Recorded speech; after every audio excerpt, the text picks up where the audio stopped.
नमस्ते, money capital channel में आप सबका स्वागत है। अगर आपने पहली बार इस चैनल को विजिट किया है तो इस चैनल को सब्सक्राइब कीजिए, साथ ही में बेल आइकॉन प्रेस करके ऑल सेक्शन पर क्लिक करें ताकि आपको शेयर मार्केट रिलेटेड अपडेट जानकारी मिल सके। तो आज हम इस वीडियो में विकास प्रोपोनेंट एंड ग्रेनाइट इस कंपनी के बारे में फुल इन्फॉर्मेशन देखने वाले हैं और उसका एनालिसिस करके देखने वाले हैं कि ये कंपनी हमें फ्यूचर में एक मल्टीबैगर कंपनी होते हुए देखने को मिल सकती है या फिर नहीं। तो आज हम इस वीडियो में विकास प्रोपोनेंट एंड ग्रेनाइट लिमिटेड इस कंपनी के बारे में फुल इन्फॉर्मेशन देखने वाले हैं, जिसमें कंपनी कौन से बिजनेस में काम करती है, कंपनी के फाइनेंशियल कैसे है, कंपनी की बैलेंस शीट कैसे है और कंपनी के जो प्रमोटर है तो उनके पास इस कंपनी की कितनी शेयर होल्डिंग है। तो इन सब के बारे में हम इस वीडियो में फुल एनालिसिस करने वाले हैं और इससे हम पता करेंगे कि कंपनी हमें फ्यूचर में मल्टीबैगर बन सकती है या फिर नहीं। तो सबसे पहले हम कंपनी का शेयर प्राइस देखेंगे तो ये हमें 2.28 रुपीज़ पर अभी ट्रेड करते हुए देखने को मिल रहा है और उसमें हमें थोड़ी सी यहाँ पर गिरावट होते हुए देखने को मिली है। इसके बाद कंपनी के बिजनेस के बारे में देखेंगे तो ये company Vikas proponent and granite is agro base industries manufacture, तो एग्रो बेस से रिलेटेड हमें कंपनी काम करते हुए देखने को मिल रही है।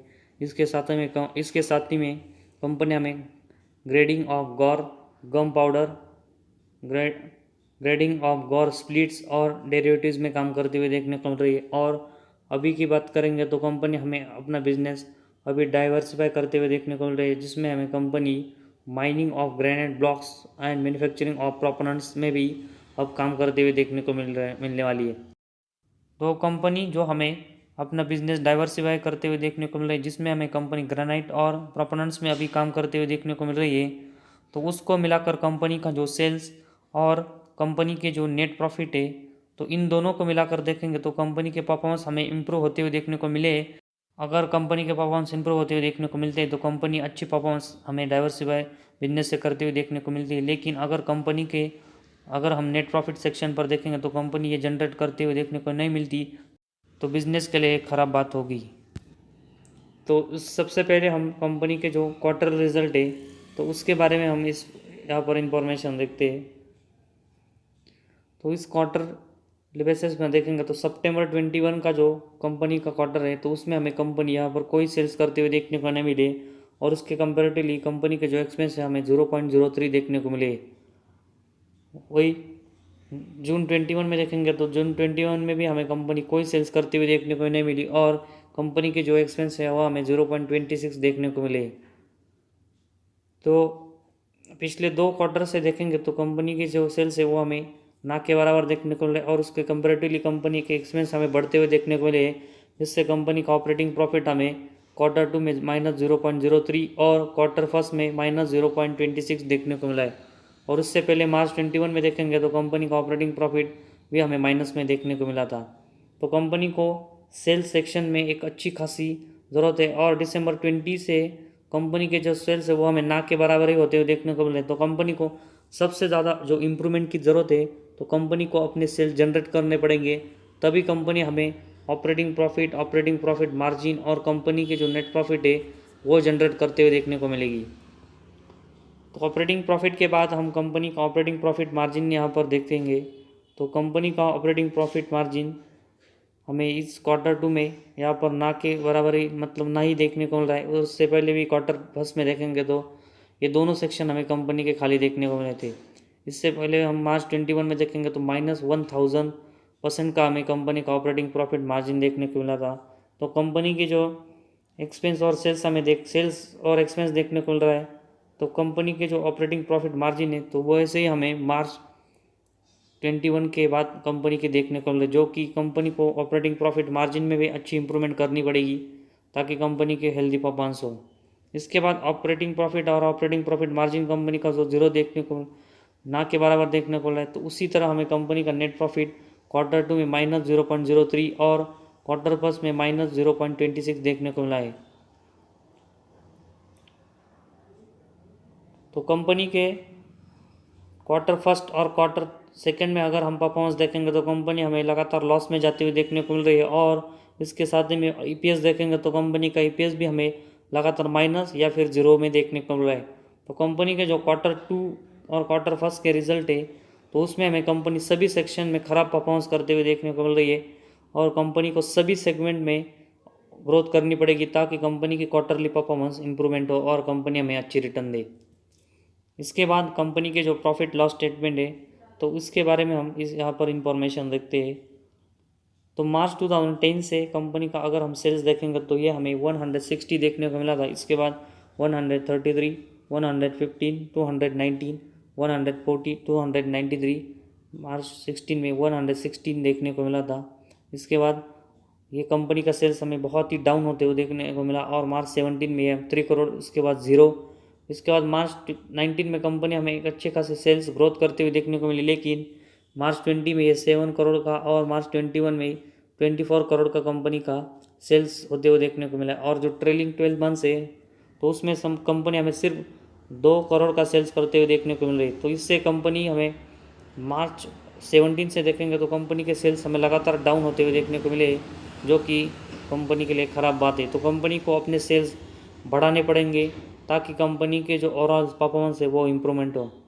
तो इसके कंपैरेटिवली अगर हम कंपनी के जो एक्सपेंस सेक्शन है तो उसके बारे में देखेंगे तो मार्च 10 से कंपनी के जो 75 करोड़ के एक्सपेंस थे वो मार्च 16 तक हमें 112 करोड़ तक देखने को मिले, लेकिन उसके बाद हम देखेंगे तो मार्च 17 से कंपनी के जो सेल्स है तो उसके कंपैरेटिवली हमें कंपनी का जो एक्सपेंस है वो सिर्फ मार्च 19 में कम होते हुए देखने को मिला। उसको छोड़कर देखेंगे तो कंपनी के जो सेल्स है तो उसके कंपैरिजन में कंपनी के एक्सपेंस हमें बढ़ते हुए देखने को मिले, जिससे कंपनी हमें मार्च 19 को छोड़कर मार्च 17 के बाद लगातार लॉस में जाते हुए देखने को मिल रही है। और जो ट्रेलिंग 12 मंथ्स है तो उसमें कंपनी का लॉस हमें -16 करोड़ का देखने को मिल रहा है। तो कंपनी के जो लॉस है वो लगातार हमें पिछले 4-5 साल से देखेंगे तो ऑपरेटिंग प्रॉफिट के यहाँ पर देखने को मिल रहा है और कंपनी लॉस में जाते हुए देखने को मिली है।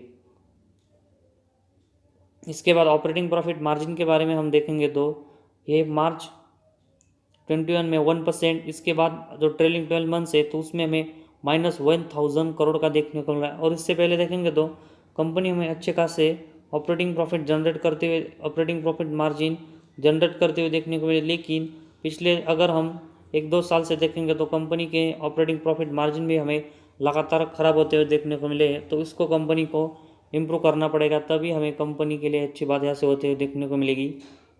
इसके बाद कंपनी का जो नेट प्रॉफिट है तो उस सेक्शन पर हम यहाँ से नज़र डालते हैं। तो मार्च 10 में कंपनी का नेट प्रॉफिट 22 करोड़ का था। इसके बाद 21, 5 करोड़, 9 करोड़, 1 करोड़। इसके बाद कंपनी का जो मार्च 15 से अगर हम कंपनी के जो नेट प्रॉफिट देखेंगे तो ये हमें 0, इसके बाद -9, -14, -1।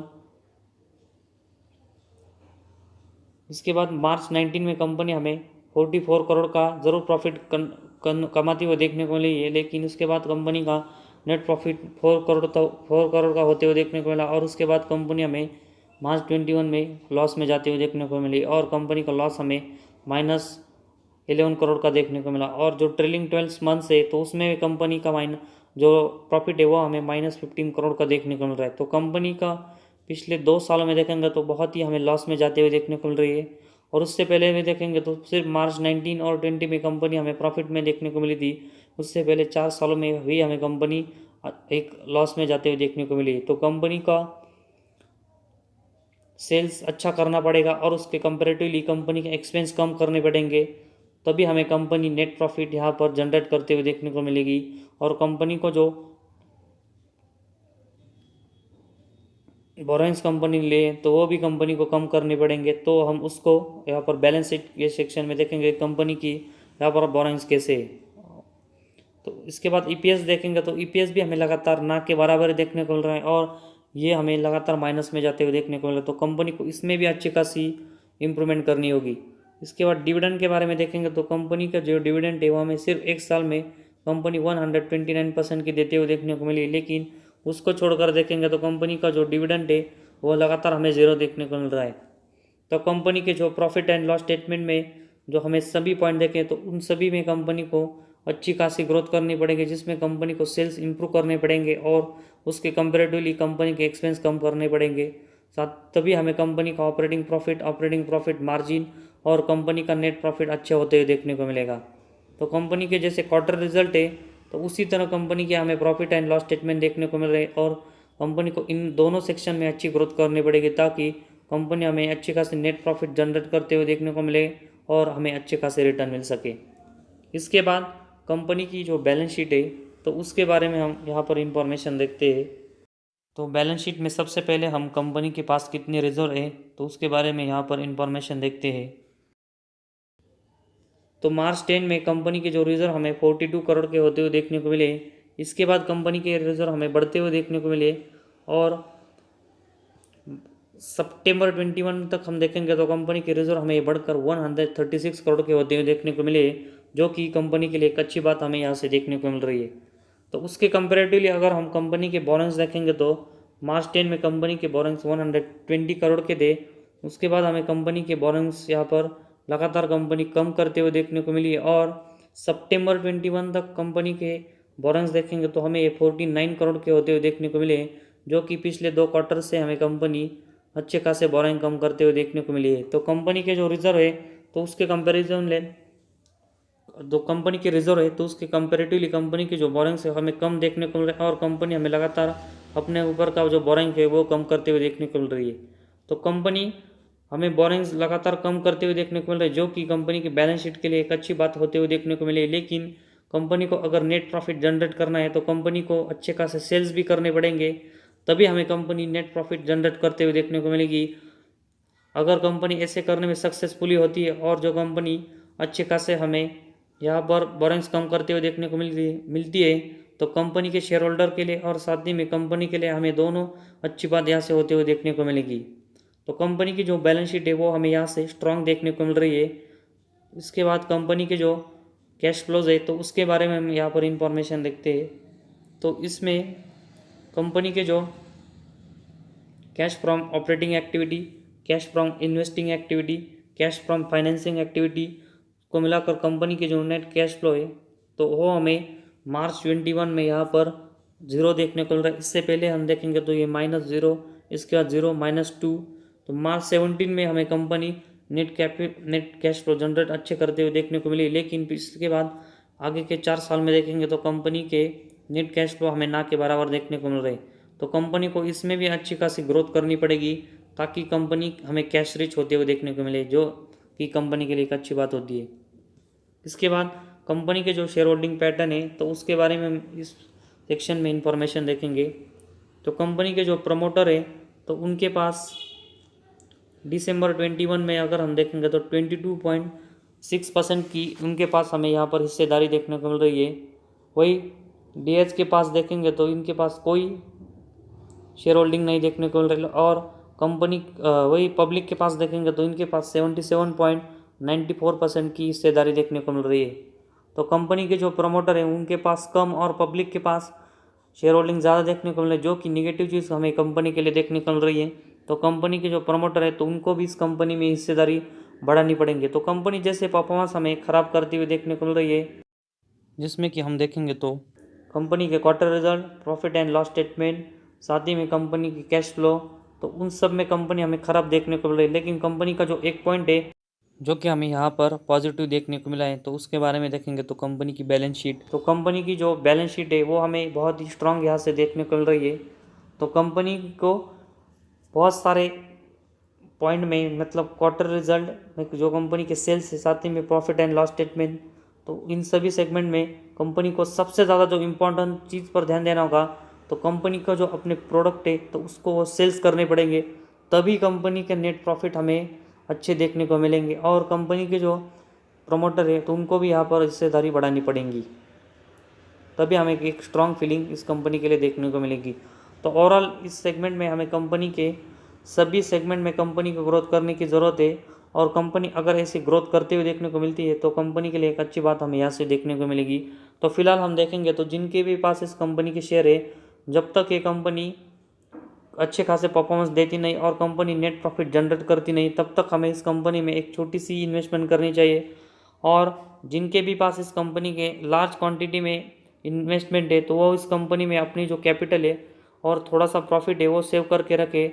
और उसके बाद कंपनी अगर ख़राब परफॉर्मेंस भी करती है और साथ ही में कंपनी कितनी भी ऊपर जाती मतलब कंपनी एक मल्टीबैगर होती है तो उनके लिए एक अच्छी बात यहाँ से होगी और उनकी कैपिटल और जो प्रॉफिट है वो सेव करेंगे तो उससे यहाँ पर उनको ज़्यादा रिस्क भी नहीं होगा। तो आज हमारे इस वीडियो में बस इतना ही। अगर आपको हमारा वीडियो पसंद आया तो इस चैनल को ज़रूर सब्सक्राइब कीजिए।